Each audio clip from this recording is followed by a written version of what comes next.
Hello and welcome back to our channel. Get ready for another intense IELTS listening practice test. This exam is meticulously crafted to challenge your comprehension, attention to detail, and ability to manage information under pressure. As always, you'll have 30 minutes for the listening sections and then a crucial 10 minutes to transfer your answers to your answer sheet. Remember, each recording will be played only once.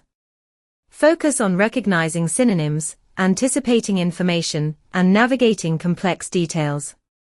This is a tough one, so concentrate. Ensure you're in a quiet environment with your pen and paper ready. Let's begin your practice session. We'll start now with Section 1.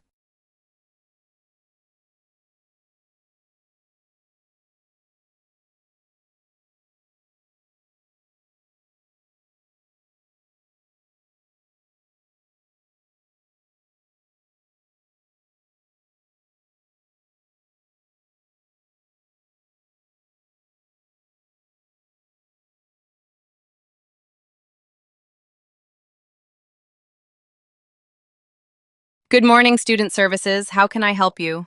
Good morning. My name is Clara Jenkins, and I'd like to inquire about enrolling in one of the new workshops. Clara Jenkins, could you spell your surname for me, please? Yes, it's Jenkins. Thank you, Miss Jenkins. And your student ID number, please? It's a bit long. It's XYB9246.8. So, XYB9246.8. XYB9246.8. Got it. And what course are you currently studying, Clara? I'm in my second year of psychology. Psychology, all right. And a contact number for you? My mobile is 0770009018886. 07700901886. Thanks. And which workshop are you interested in? I saw one advertised for advanced public speaking.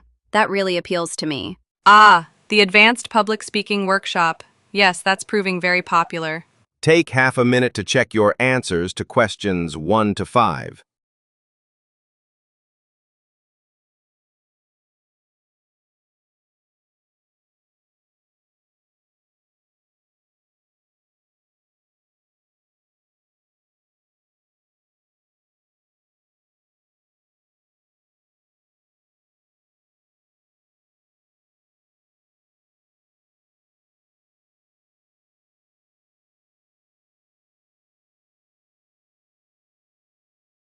Now you have some time to look at questions 6 to 10.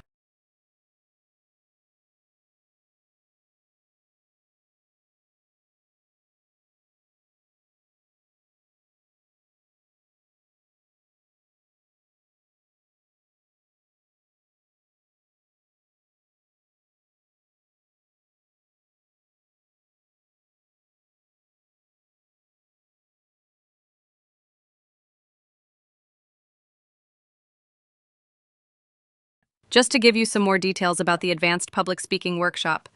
It runs for 5 weeks, with 1 session per week. Each session lasts 2 hours. It covers a range of techniques, including structuring arguments and managing stage fright. There's a particular focus on helping students prepare effective visual aids, which many find challenging. That sounds fantastic. Will there be any practical application? Absolutely. Towards the end of the course, each participant will be required to deliver a short presentation to the group, incorporating all the skills learned. Excellent. And where will the workshop be held?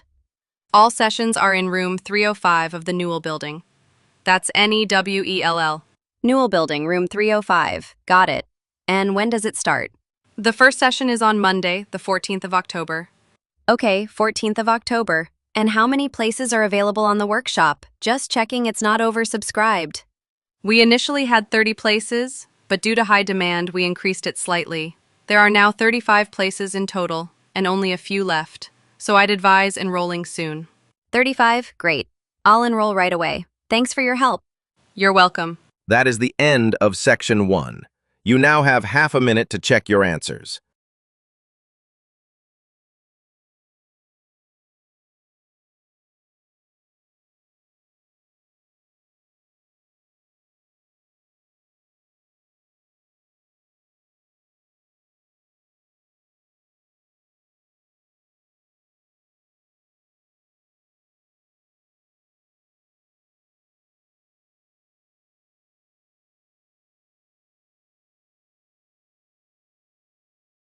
Now turn to Section 2.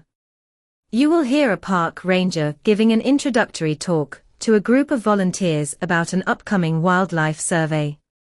First, you have some time to look at questions 11 to 15.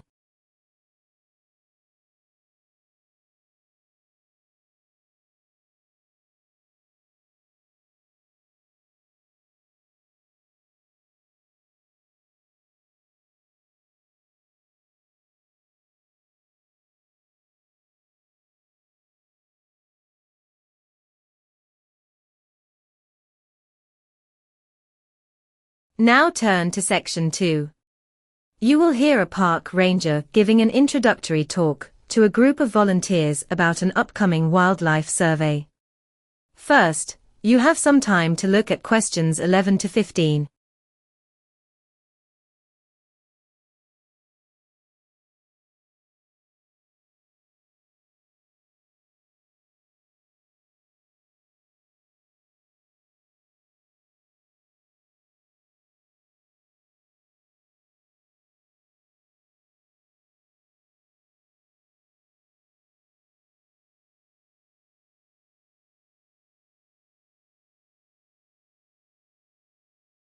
Good morning, everyone, and a warm welcome to all our dedicated volunteers for the annual Park Biodiversity Survey. Your contributions are vital to our conservation efforts. Now, let's go over your assignments. You've each been allocated to a specific group, and each group has a primary species focus for observation. Group A, you'll be primarily stationed near the old oak woodlands. Your task is to monitor the red squirrels. We're particularly interested in their nesting habits and population density this year. Group B has a slightly more aquatic mission. You'll be focusing on the riverbanks and marshy areas, looking for signs of otters. Keep an eye out for their distinctive spoor and slide marks. Group C, your role is perhaps the most challenging. You'll be operating at dusk and dawn, focusing on the sky above the cliffs and the old quarry. You are tasked with observing the peregrine falcons, specifically their hunting patterns and any new nesting sites. Group D will be focusing on the nocturnal mammals. You'll be deploying specialist equipment in the northern meadows to detect and identify bats. This is crucial for understanding their foraging routes. And finally, Group E, your area of responsibility is the mature woodlands towards the west of the park. We need you to keep a close watch for badgers, noting their set activity and foraging movements. Make sure you're clear on your specific species before we move on. Before you listen to the second part of the conversation, take some time and check your answers to questions 11 to 15.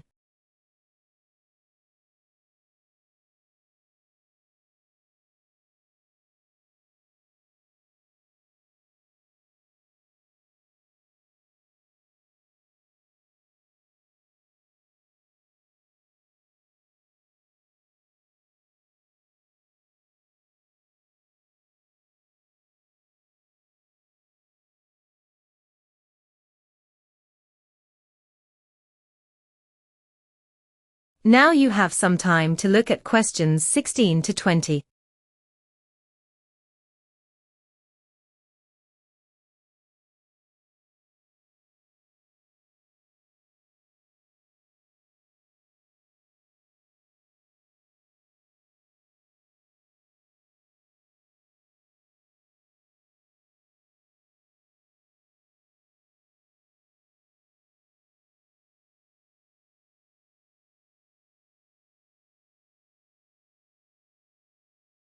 Now, let's look at the park map, which shows the various survey zones and key features.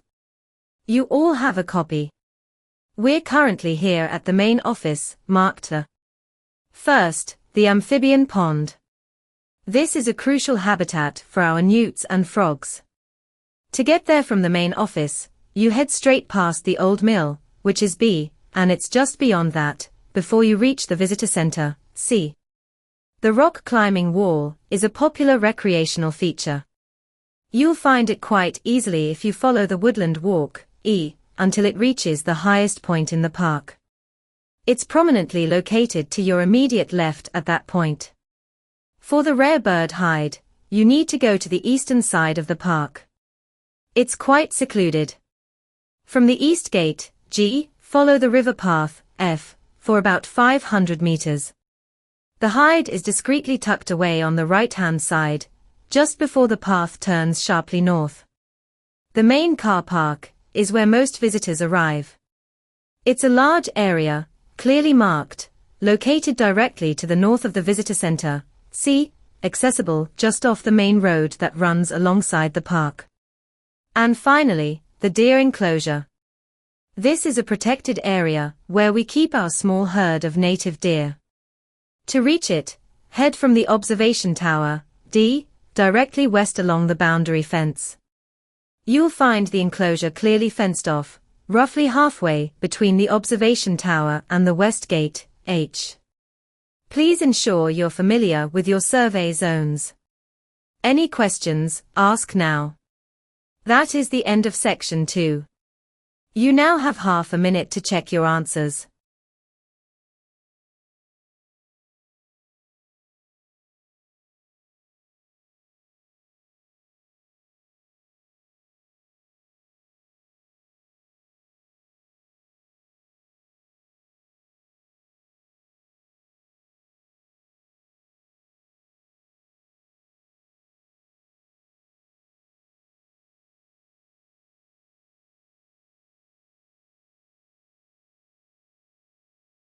Now turn to section 3.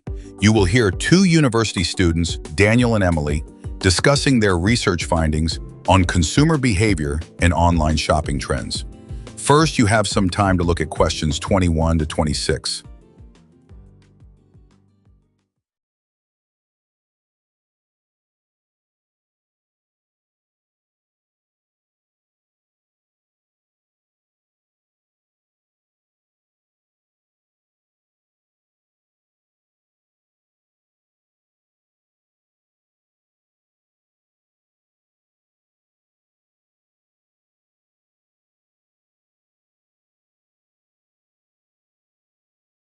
Hi, Emily. So I've been poring over our data on online shopping trends. It's fascinating how much things have shifted even in the last couple of years. I know. What stood out to you the most? For me, it's the unexpected surge in online grocery purchases. I mean, a few years back, everyone predicted it would be a niche market, but now it's becoming mainstream. I fully expected luxury goods to lead the online charge, and while that's growing, groceries are far more surprising given the logistical challenges. And despite the growth, the persistent attachment some demographics have to bricks and mortar stores is less surprising than the grocery boom.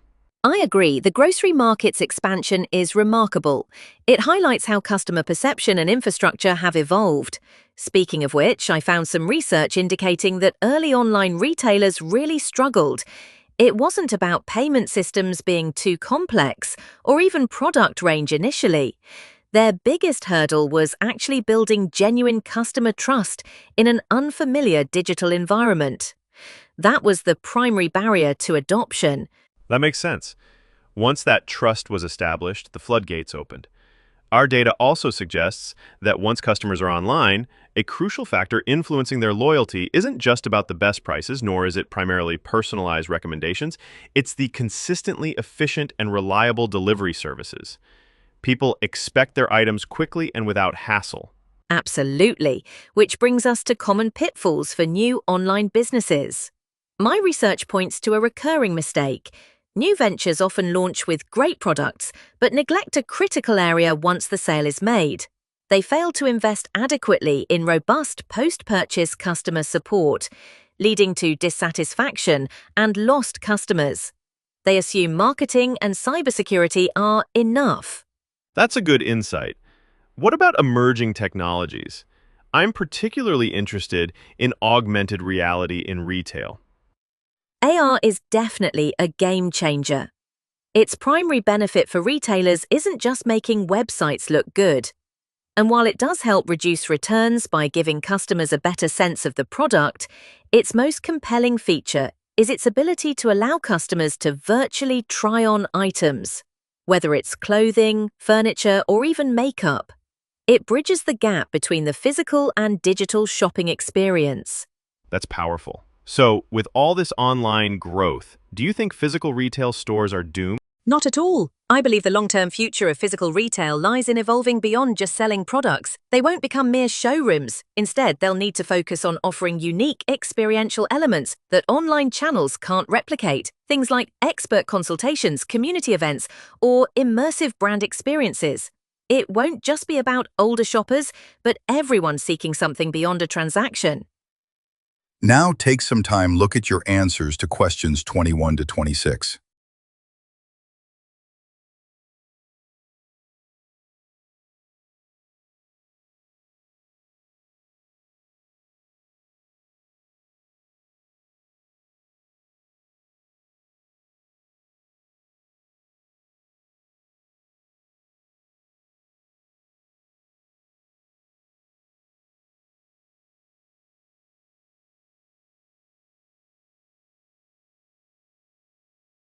Now you have some time to look at questions 27 to 30.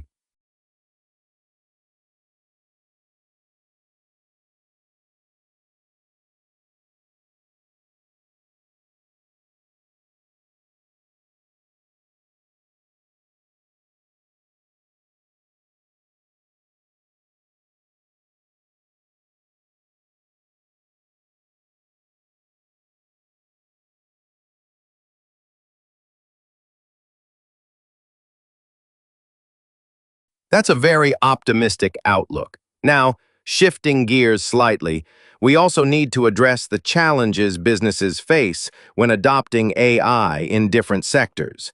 For instance, in healthcare, what would you say is the main hurdle for integrating AI? In healthcare, it's primarily about overcoming data privacy concerns. Medical records are highly sensitive, and ensuring robust security and patient confidentiality when using AI is paramount. That's a huge regulatory and ethical barrier. I agree entirely. What about in the retail sector? Beyond just online sales. For example, using AI for inventory management or customer service. For retail, the main challenge is adapting her rapidly changing trends. AI needs to be agile enough to keep up with shifting consumer preferences and market dynamics. It's less about job displacement and more about the speed of response. Good point. And manufacturing, where AI can optimize production lines or perform quality control. In manufacturing, a significant challenge is integrating with legacy systems. Many factories have older machinery and established processes, making it difficult to seamlessly incorporate cutting-edge AI without massive overhauls. It's a question of compatibility. That makes sense. Finally, education. What's the biggest challenge when considering AI in learning environments? In education, while personalization is a goal, the biggest challenge isn't just about tailoring experiences. It's more broadly about ensuring ethical decision-making by AI. For example, if an AI is used to assess student performance or recommend pathways, ensuring its fairness and transparency without bias is critical. It involves complex moral considerations in learning outcomes. These are certainly complex issues. Thanks, Emily. This really helps for our conclusion. You're welcome, Daniel. That is the end of section 3. You now have half a minute to check your answers.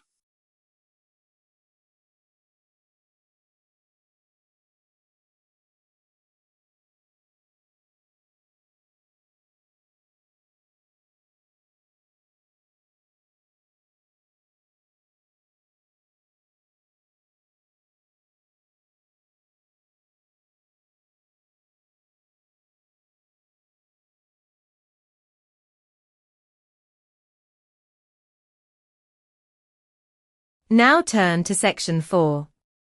You will hear a university lecturer discussing the historical development of cartography and its societal impact. First, you have some time to look at questions 31 to 35.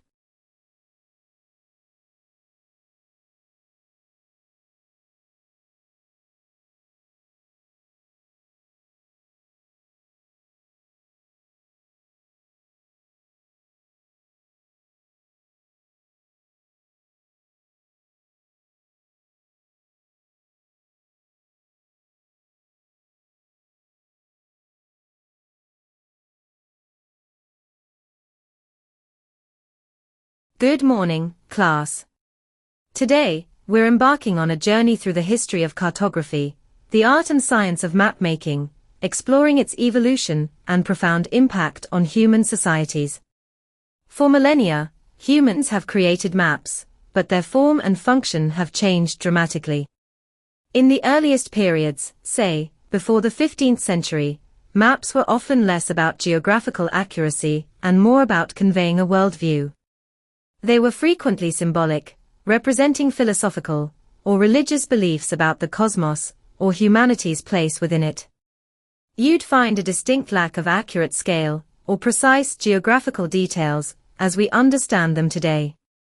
Their primary uses were often for spiritual guidance or simply for local navigation within familiar territory. However, significant advancements were occurring independently in different parts of the world. In China, the development of the magnetic compass was a game-changer for maritime navigation, indirectly influencing map-making. Meanwhile, the Islamic world made incredible strides, particularly through their advanced astronomical observations, which allowed for more precise determination of latitude and longitude. In contrast, European maps of this period were often remarkably crude, largely reflecting their limited knowledge of the wider world. Their explorations had yet to expand significantly beyond their immediate continents. Take half a minute and check your answers to questions 31 to 35.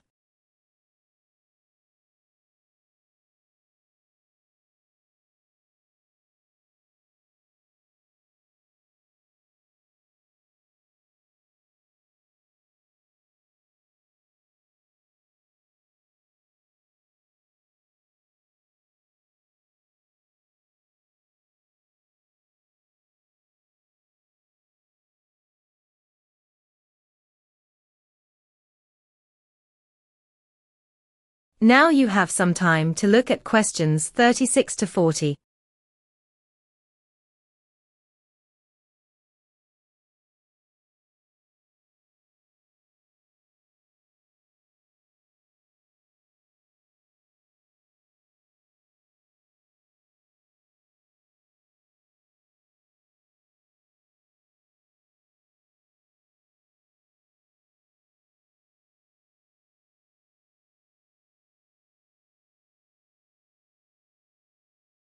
The 15th to 18th centuries marked the Age of Exploration, a period that fundamentally transformed cartography. As Europeans ventured across oceans, accurate maps became absolutely crucial for colonization and expanding global trade routes. Mistakes on maps could mean financial ruin or even death. Innovations like Gerardus Mercator's projection in the 16th century addressed the profound problem of representing a spherical world on a flat surface, albeit with distortions, making navigation much more practical. This period saw maps become powerful tools of empire and economic expansion. The 19th century brought further refinements. New techniques emerged, such as the introduction of contour lines, which for the first time allowed maps to accurately show elevation and relief, transforming our understanding of landscapes. This was vital for engineering projects and military strategy. The 20th century then ushered in an era of unprecedented accuracy and accessibility. Aerial photography provided new perspectives, eliminating much guesswork, and critically, the advent of satellite technology revolutionized map-making. GPS, for instance, means we can pinpoint locations with incredible precision, making maps dynamic and constantly updated. Today, we live in the age of digital cartography. Our maps are no longer static paper sheets. They are interactive, provide real-time data, and serve an incredible diversity of needs from simple navigation to complex urban development planning. They've shifted from being mere geographical representations to powerful analytical tools, reflecting the world in constantly evolving, data-rich ways. The journey of cartography, much like exploration itself, continues. Thank you. That is the end of section 4. You now have half a minute to check your answers.